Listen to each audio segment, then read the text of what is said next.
Hey guys, tonight we begin with the final days of Queen Elizabeth I, the last Tudor monarch and one of England's most iconic rulers. She led her country through an age of flourishing art, decisive victories, and the forging of empire. But behind the crown and power was a woman whose death remains one of history's most enigmatic royal endings. So, before you get comfortable, take a moment to like the video and subscribe, but only if you genuinely enjoy what I do here. And let me know in the comments where you're tuning in from and what time it is for you. It's always fascinating to see who's joining us from around the world.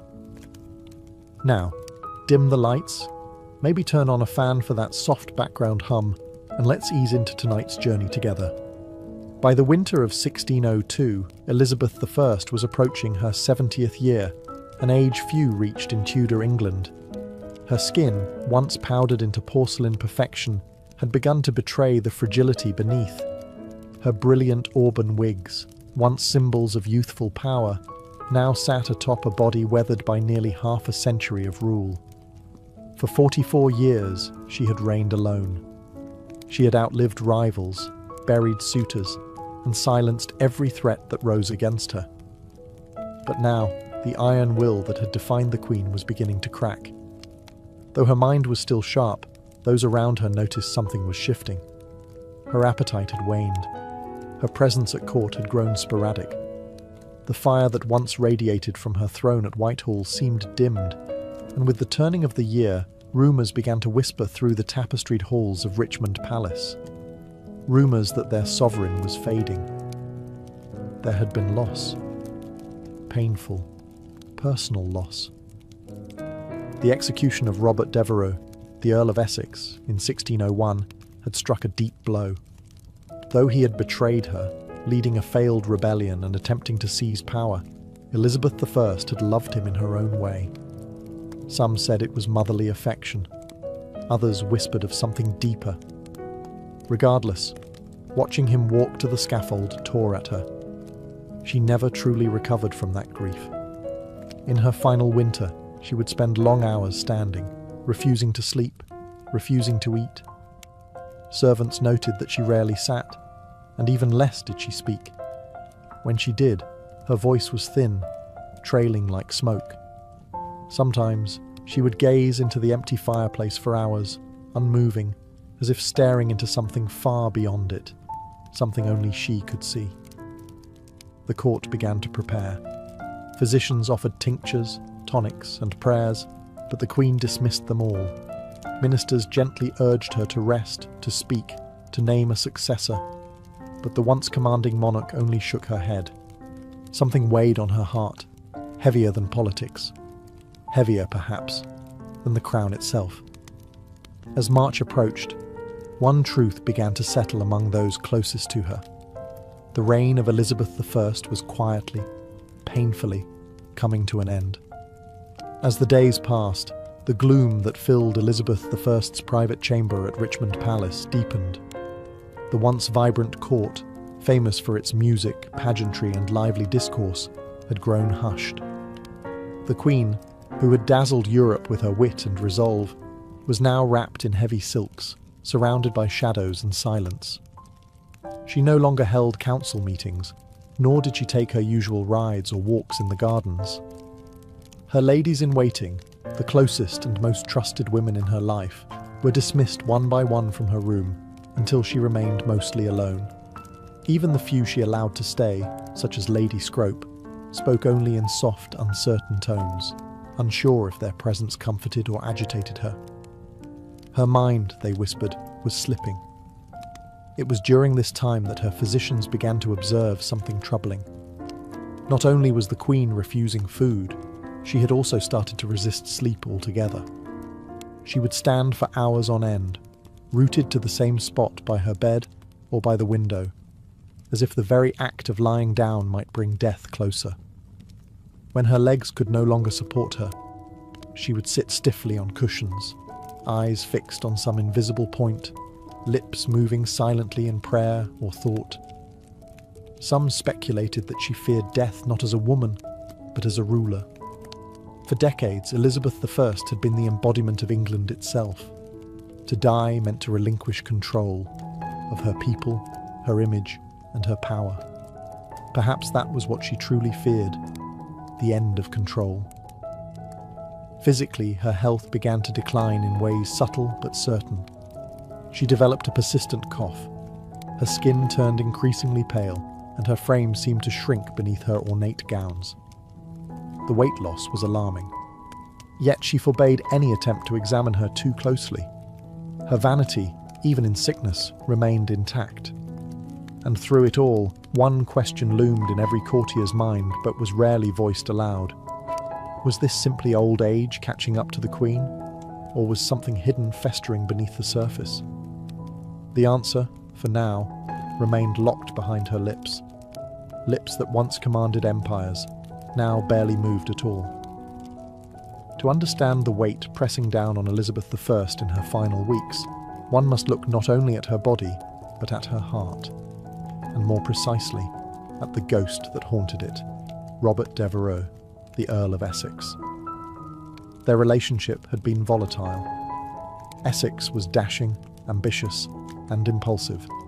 He flattered her, defied her, then begged for forgiveness, only to betray her again. In him, Elizabeth I saw both potential and peril. Despite his arrogance, she had favoured him, elevating him to great influence within her court. But in time, his ambition turned dangerous. In 1601, he launched a coup, a desperate, ill-conceived rebellion to seize power. She had no choice. The crown could not tolerate treason, no matter how charming the traitor. Elizabeth signed the death warrant herself. And when he was beheaded in the Tower of London, something inside her unravelled. From that moment forward, witnesses say the Queen began to change. It wasn't just sadness. It was as if a deep, corrosive guilt had lodged itself in her soul. Some claimed she carried a locket containing his portrait. Others swore she muttered his name in the dead of night. Whether these tales were true or the invention of romantic courtiers, the effect was undeniable. The Queen, who had once seemed untouchable, now appeared human and deeply wounded. Grief in that age was poorly understood. What we now recognise as depression might have been seen as melancholia, a spiritual imbalance rather than an emotional one. But those around her saw it clearly. Her eyes had dulled. Her laughter ceased. Her energy faded. The courtiers who had once competed for her affection now stepped more cautiously. They feared her moods, unsure how far her sorrow might drag her down. She stopped composing letters. She stopped approving documents. She even stopped attending chapel, a sign more shocking than any, given her deeply Protestant faith. And perhaps most telling of all, she refused music. Elizabeth I had adored music all her life. She had sung, played instruments, and surrounded herself with composers and poets. Now she asked for silence. The Queen's heart, it seemed, had broken long before her body followed. As March of 1603 drew near, the decline of Elizabeth I was no longer hidden. What began as grief and withdrawal was now a public spectacle. Her slow, tragic unravelling witnessed by nobles, courtiers and servants alike. The once commanding sovereign, who had outwitted kings and silenced dissenters, now seemed adrift within her own palace. She would not speak of her condition. In fact, she barely spoke at all. She answered questions with gestures or simple nods. Days passed without a full sentence leaving her lips. When her advisers pressed her for guidance, on affairs of state, on the matter of succession, or on her own health, she turned away, retreating into herself as if words had become too heavy to lift. Physicians, summoned in increasing urgency, debated her symptoms. Some believed she suffered from a settling of humours, the vague Tudor diagnosis for mental or physical imbalance. Others suggested a cold distemper of the brain. But no one could agree on a cure, because no one could truly understand the cause. At this time, her physical posture became symbolic of her mental state. She refused to lie down. For hours, even days, she remained upright, sometimes leaning against cushions, sometimes gripping the arms of her chair, but never fully reclining. It was as though she believed that surrendering to sleep would mean surrendering to death. Servants would later report how the Queen stood silently in the corner of her room, cloaked in heavy black, unmoving for hours at a time. At night, they took turns watching her, unsure whether she was praying, mourning, or simply lost. The palace around her seemed to fall into a hush. Courtiers spoke in whispers. Nobles paced outside her door, anxious for news. And all the while, the air grew thick with unspoken fear, not just of losing their queen, but of what might come after. The realm had no clear heir. And though Elizabeth had long refused to name one, everyone suspected that James VI of Scotland would be chosen. But without her voice, without her seal, would her will be honoured? England was no stranger to power struggles, and a queen's silence could turn into a nation's chaos. The silence was no longer just hers, it was England's, holding its breath. Among the many whispered theories about Elizabeth I's death, one stands out, not because of its drama, but because of its slow, invisible nature. It wasn't a sword or poison goblet that may have killed her, but rather something far more insidious, her makeup. For decades, the Queen had adorned her face with a signature white mask of beauty, a thick layer of cosmetic powder known as Venetian ceruse. It was a fashion born from the aristocracy, designed to signal nobility, purity, and wealth. The mixture, however, contained two key ingredients: vinegar and white lead. Yes, lead. A metal we now know to be toxic, even in small quantities. Applied daily, layer upon layer, this lead-based makeup was absorbed through the skin. Over time, it could damage the nervous system, weaken the muscles, cloud the mind, and ultimately shorten the lifespan.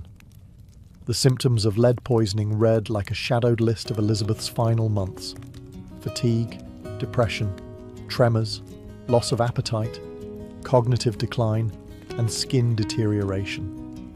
Her contemporaries noted that her teeth had blackened and fallen out. Her hair, once bright and flame red, had thinned and disappeared. Her skin, beneath the paint, was marked by sores and blemishes, signs that were hidden from the public behind pearl-studded wigs and powdered masks. And yet, the Queen remained committed to the illusion.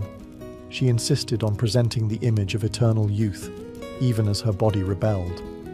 That makeup was not just vanity, it was armor. And like any armor, it came with weight. In this case, a poisonous one. Some modern historians believe that long-term lead exposure may have contributed significantly to her physical and mental decline. The irritability, the confusion, the refusal to sleep or eat. Even the depression that followed the death of Robert Devereux might have been magnified by chemical imbalance. But in her day, no one understood these dangers. Venetian ceruse was celebrated. It was even imported and used across Europe. The very thing that made Elizabeth I iconic may have also been one of the slowest, most cruel contributors to her downfall. In the end, the white mask that defined her public image may have also quietly hastened the fading of the woman beneath it. By the second week of March, 1603, the condition of Elizabeth I had become undeniable. Her courtiers now moved with urgency, though careful not to show panic. The Queen had stopped eating entirely. Her body, already thin, seemed to retreat into itself, her bones visible beneath the ornate fabrics that once projected power and grace. She was wasting away, and yet no one could give her illness a name. Tudor medicine had no clear diagnostic tools. There were no thermometers, no microscopes, no concept of infection as we know it. Illness was a matter of humours: blood, phlegm, yellow bile and black bile. If those were imbalanced, disease followed. Treatments involved bleeding, herbal poultices, or purging the system. And yet, none of these worked. Because no one truly understood what was happening inside the Queen. Modern scholars have suggested that she may have succumbed to pneumonia. The cold air in Richmond Palace, mixed with long hours of standing and fasting, may have led to a lung infection. A persistent cough, chills, and a slow slide into delirium align with such a theory. And without antibiotics, even a mild case of pneumonia was potentially fatal. Others speculate blood poisoning, possibly due to abscessed teeth or infected sores under her cosmetics. Dental hygiene was poor, and Elizabeth had already lost several teeth. Infections in the mouth, if left untreated, could enter the bloodstream, a deadly condition known today as septicemia. But none of these possibilities could be confirmed in her time. And so, her physicians guessed. They used herbal tonics, tried warm compresses, and prayed. But Elizabeth would have none of it. She rejected all medicine. She would not allow incisions, nor bleedings. She even refused to undress completely, guarding her modesty to the very end. And through it all, she said almost nothing. The silence around her became part of the illness. Her servants tiptoed. Her ladies wept in private. Her ministers watched, helpless, as the one figure who had dominated their lives for decades began to vanish, not in a blaze, but like a candle slowly dying in its holder. No one could help her. No one even knew what to call it. And so they simply waited for the end, or a miracle. Though her body was failing, it wasn't illness alone that burdened Elizabeth I. It was the immense, inescapable weight of rule. For over 4 decades, she had stood as the embodiment of England.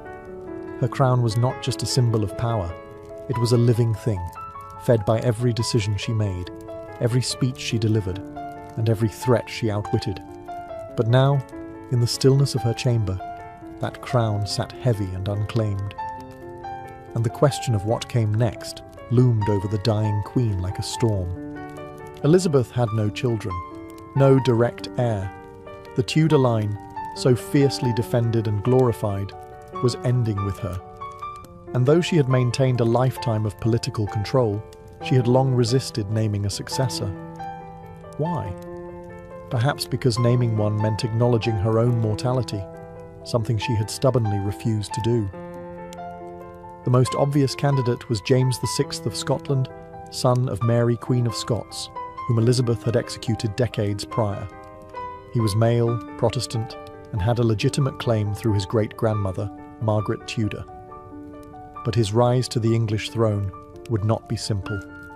Factions existed. Old grudges remained. Catholic claimants still lurked in the shadows. As the Queen's strength faded, pressure mounted on her to make a formal declaration. Ministers, especially Robert Cecil, the Secretary of State, pressed gently, but firmly. England could not be left rudderless. Civil war was not a memory so distant as to be forgotten. And in a world where monarchs ruled by divine right, the death of a queen without clear succession was a recipe for chaos. But Elizabeth remained silent. Some say she gestured when asked if James should be king, perhaps a subtle nod, perhaps nothing at all.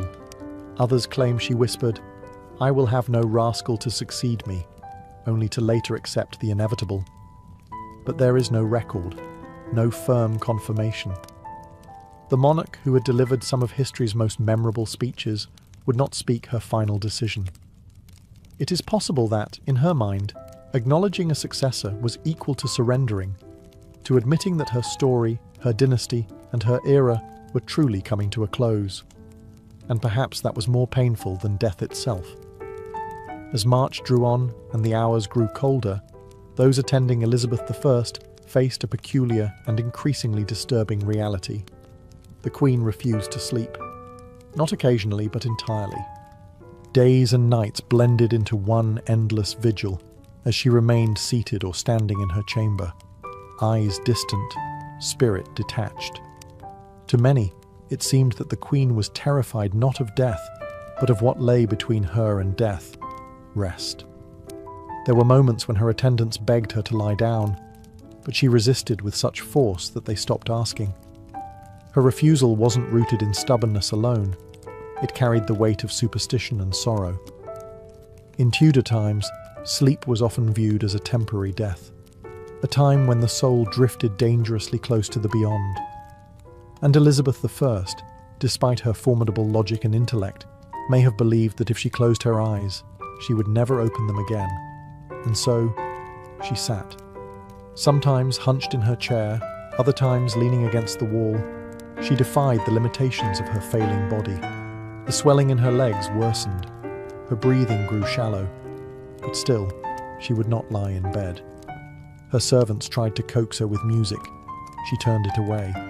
They brought warm drinks. She waved them off. She did not wish to be comforted, nor convinced. It was as if she was standing watch over her own death, refusing to give it an invitation. Eventually, her strength began to betray her. She collapsed several times. On one occasion, she was found crumpled beside her chair, unwilling to cry out for help. After that, her ladies-in-waiting took turns staying close, hovering like ghosts of the court she had once commanded. Even they no longer spoke to her unless spoken to first. The atmosphere in the room was one of reverence, sorrow, and dread. When at last she agreed to lie in bed, it was not from peace, but from exhaustion. Her body had given out. She was placed beneath the covers gently, like a fragile relic being lowered into silk. It was the first time she had rested in days, and for many, it felt like the beginning of the end. The moment Elizabeth I allowed herself to be laid in bed, her chamber transformed. The silence grew heavier, more sacred. Those closest to her gathered, advisors, ladies, physicians, each one aware that this was not just the death of a woman, but the closing of an age. The Tudor dynasty, which had ruled England for over a century, was ending with her final breath. The room was dim. Tapestries muffled footsteps. Candles flickered. Outside, the palace held its breath. No proclamations were issued, no bells tolled, only whispers passed through the corridors of Richmond Palace. Those who had served her for decades now found themselves standing still, waiting for a word, a sign, a farewell that would never come. Despite the gravity of the moment, Elizabeth I said nothing. She had once been a queen of eloquence. Her words could rouse armies, silence parliaments, and charm foreign courts. But now, as she drifted between consciousness and sleep, not a single parting phrase escaped her lips. Not to her ladies, not to her council, not even to the realm she had so long protected. Instead, she communicated through faint movements, slight nods, flickers of the eyes, the barest tremble of her hands. Some thought they saw her reach toward the crown resting nearby. Others claimed she gestured toward a portrait of James VI, the presumed successor. But there were no declarations, no final speech to echo through history. What did she see, lying there in silence? Perhaps visions from her reign, the young girl imprisoned by her sister Mary, the triumphant queen greeting the troops at Tilbury, the glittering court of poets and explorers, the fires of religious wars, the execution of Mary Queen of Scots, the death of the Earl of Essex. A life of power, shadowed by solitude. Outside her chamber, preparations had already begun. Courtiers quietly packed their belongings. Ambassadors wrote coded letters to their kings. Messengers waited with horses ready. They all knew what came next. And yet, until the last moment, England remained a kingdom without a sovereign. For until her last breath, Elizabeth I was still queen. No one could take her place. Not yet. Not until she was gone. As the final hours of Elizabeth I's life unfolded, those who remained in her chamber stood like statues, silent, sorrowful, and uncertain.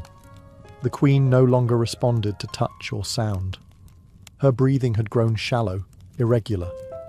Her skin, pale from age and illness, now took on an ashen hue. The fire in her had gone from a steady flame to a flickering ember. Lady Scrope, one of her most faithful attendants, refused to leave her side. She held the queen's hand and dabbed her brow with linen soaked in rosewater. Others stood in the background, whispering prayers, some aloud, others in their hearts. There was no ritual for this. There had never been a monarch like her before. Outside, Richmond Palace was wrapped in a quiet anxiety. No proclamation had yet been made, and still, No one dared call her death until the final breath passed. Messengers stood ready at the gates, prepared to ride to Scotland the moment it was confirmed, to deliver the news to James VI, the man who would be king. Inside, time seemed to warp. The minutes dragged like hours, and no one dared speak of what would come next. Even Robert Cecil, the chief architect of the peaceful transition to the House of Stuart, stood still, his papers folded in his hand. His greatest political manoeuvre, uniting England and Scotland under one crown, was moments away, yet entirely dependent on a woman in her final moments. Then, just before dawn on March the 24th, 1603, it happened. No cry, no gasp, just silence. The room remained motionless for a full minute, as if all feared the breath might return. Then quietly, Lady Scrope covered the Queen's face with a linen cloth. It was over. Elizabeth I was dead. Her passing was not marked with fanfare, nor even with a priest's final rites. She had refused them all. The Virgin Queen, as she was so often called, had died alone, surrounded not by family or heirs, but by the weight of history. A monarch born of scandal, who ruled through storms and fire, now passed into legend with the same dignity she held in life. Quiet, unbending, and ultimately unknowable. The death of Elizabeth I sent a chill across the kingdom, not because it was unexpected, but because of what it left behind. A throne without a voice, a court without direction, and a realm uncertain of its next heartbeat. She had been the only monarch many in England had ever known. Her presence was woven into the fabric of everyday life, her image stamped onto coin and conscience alike. Now that image was still. Immediately after her death, her body was left undisturbed. According to tradition, her ladies kept vigil beside her, whispering psalms through trembling lips. A single candle burned at her bedside. The cloth over her face did not conceal her identity. It preserved it, as though the nation needed one final moment to believe she was truly gone. But while grief settled inside the walls of Richmond, elsewhere, wheels were already turning. Robert Cecil, perhaps the only man who truly understood the scale of this moment, stepped into motion. His secret correspondences with James VI of Scotland had prepared for this day. The couriers were sent, riding with breathless urgency through muddy spring roads, carrying news that would transform two kingdoms. Meanwhile, back in London, the people waited. No bells rang. No mourning was declared. The court kept the death quiet for several hours, fearing unrest or opportunistic power plays. But word eventually seeped out, first through servants, then to merchants and clergy. The Queen was gone, and with her, so too went the Tudors. There was no child, no sibling, no cousin raised at her side to step into her place. Elizabeth had left behind no personal heir, only the political hope that her choice, unspoken but widely assumed, would be honoured.